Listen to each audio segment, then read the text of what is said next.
सुप्रभात बच्चों, आप सभी का हिंदी कक्षा में स्वागत है।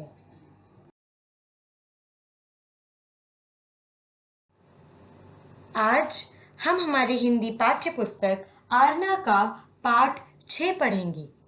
मैं आशा करती हूँ कि आप सभी को पाठ 6 बहुत अच्छा लगेगा। हमारे पाठ का नाम है मॉस्को से पत्र, यानी कि मॉस्को से लेटर। और ये पत्र लिख रहे हैं एक पिता अपनी पुत्री के नाम। वो मॉस्को के बारे में उसको अपनी पुत्री को जानकारी दे रहे हैं। मॉस्को यात्रा के कुछ अनुभव अपनी पुत्री के साथ शेयर करना चाहते हैं, साझा करना चाहते हैं, और इसीलिए वह अपनी पुत्री को पत्र लिख रहे हैं, यानी कि एक लेटर लिख रहे हैं। तो चलिए पढ़ना शुरू करते हैं। उक्रीना होटल, मॉस्को, रूस। रूस जिसे हम कहते हैं रशिया। रशिया की जो कैपिटल सिटी है वो है मॉस्को। दिनांक यानी कि डेट 20 दिसंबर 2018। प्रिय पुत्री पूर्वा, उनकी पुत्री का नाम है पूर्वा। आशा है कि तुम स्वस्थ और प्रसन्नचित्त होगी। इस पत्र में मैं तुम्हें मॉस्को यात्रा के कुछ अनुभव लिख रहा हूँ। इससे तुम्हारा ज्ञान बढ़ेगा। 15 दिसंबर को मेरा हवाई जहाज नई दिल्ली के इंदिरा गांधी अंतर्राष्ट्रीय हवाई अड्डे से उड़ा था। शीघ्र ही मेरा हवाई जहाज हिमालय की पर्वतमालाओं के ऊपर उड़ान भरने लगा। नीचे झांक कर देखा तो दूर दूर तक बर्फ ही बर्फ बिछी थी। तो यहाँ पर जो लेखक हैं, जो एक पिता हैं, वो बता रहे हैं कि 15 दिसंबर को उनका हवाई जहाज नई दिल्ली के इंदिरा गांधी अंतर्राष्ट्रीय हवाई अड्डे से उड़ा था और शीघ्र ही उनका हवाई जहाज हिमालय की ऊंची ऊंची चोटियों के ऊपर उड़ान भरने लगा। पर्वतमालाओं यानी कि ऊंची ऊंची चोटियों पर उड़ान भरने लगा। जब पिता ने हवाई जहाज की खिड़की से नीचे झांक कर देखा तो उन्होंने क्या देखा? दूर दूर तक बर्फ ही बर्फ बिछी हुई थी। जब मेरा विमान मॉस्को हवाई अड्डे पर पहुंचा तब वहां का तापमान 0 से 25 डिग्री कम था। मैं जो ओवरकोट दिल्ली से लेकर आया था वह ठंड रोकने में नाकाम रहा। मैं बुरी तरह कांप रहा था। तो यहाँ पर जो पिता हैं वो बता रहे हैं कि जब वो मॉस्को हवाई अड्डे पर पहुंचे तो वहां का तापमान 25 डिग्री से भी कम था। 25 डिग्री कम था 0 से।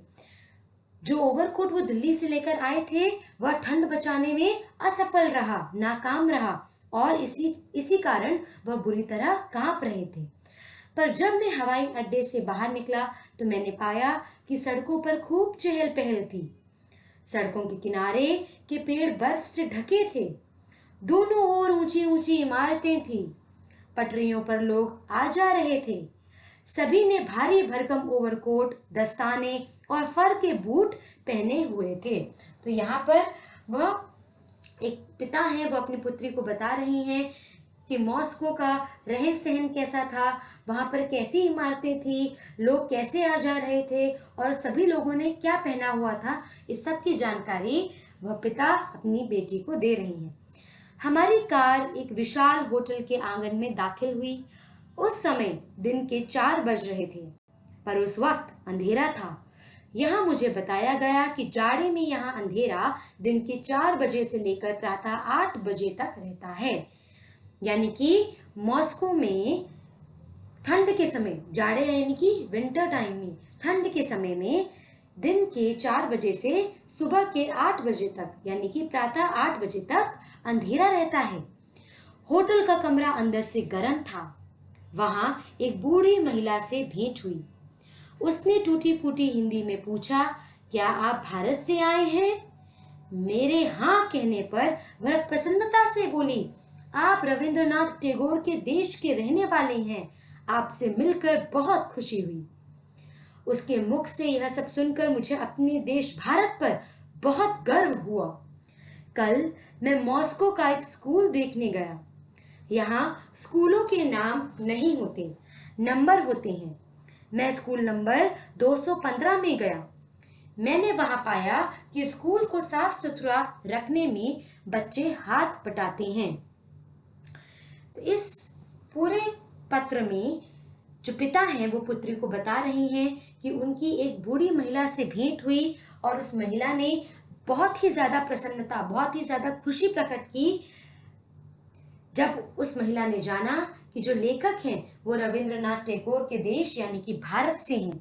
यह जानकर उस बूढ़ी महिला को बहुत खुशी हुई और यह सुनकर उस पिता को बहुत गर्व हुआ कि वह भारत से हैं, वह भारत के नागरिक हैं।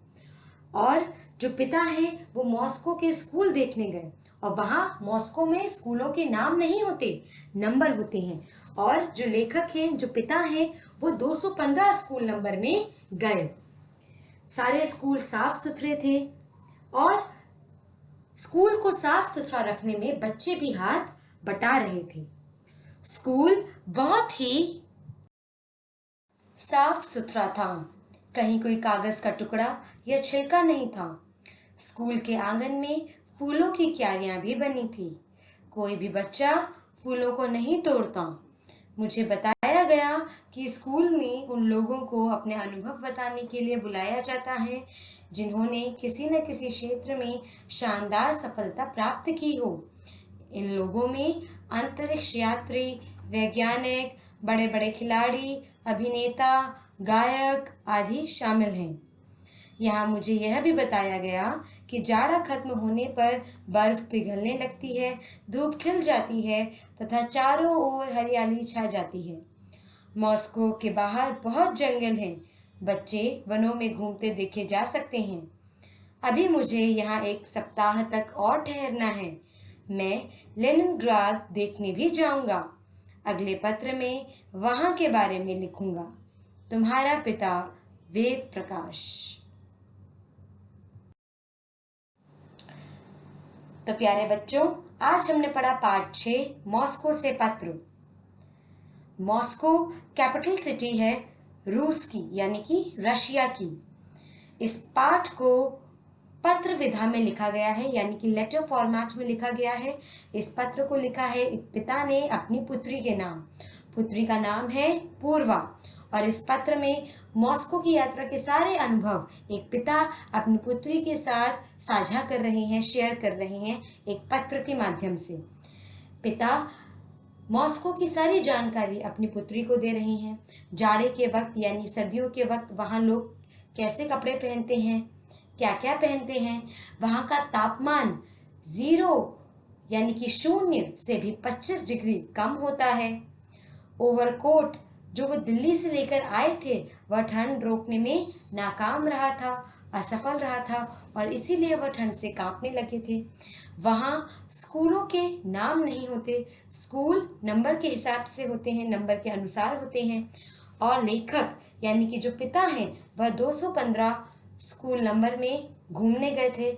वहाँ उन्होंने देखा कि स्कूल बहुत साफ सुथरा है और बच्चे भी साफ सफाई करने में हाथ बटा रहे हैं। सुंदर सुंदर फूलों की क्यारियां लगी हुई हैं। कोई भी बच्चा फूलों को नहीं तोड़ रहा था। उन्हें यह भी बताया गया कि जो लोग, जो व्यक्ति किसी न किसी क्षेत्र में बहुत अच्छी सफलता प्राप्त करते हैं, बहुत सक्सेसफुल बन जाते हैं, तो उन लोगों को स्कूलों में अपने अनुभव साझा करने के लिए, शेयर करने के लिए आमंत्रित भी किया जाता है। मॉस्को में जाड़ा खत्म होने पर बर्फ पिघलने लगती है, धूप खिल जाती है और चारों तरफ हरियाली भी छा जाती है। मॉस्को में बहुत सारे जंगल भी हैं और अक्सर बच्चों को वनों में घूमते देखा जा सकता है। मॉस्को के लोग भारतीय लोगों से काफी प्रभावित दिखते हैं। वह भारतीय लोगों से मिलकर बहुत प्रसन्न होते हैं और यह हमारे लिए, यह हम भारतीयों के लिए बहुत गर्व की बात है।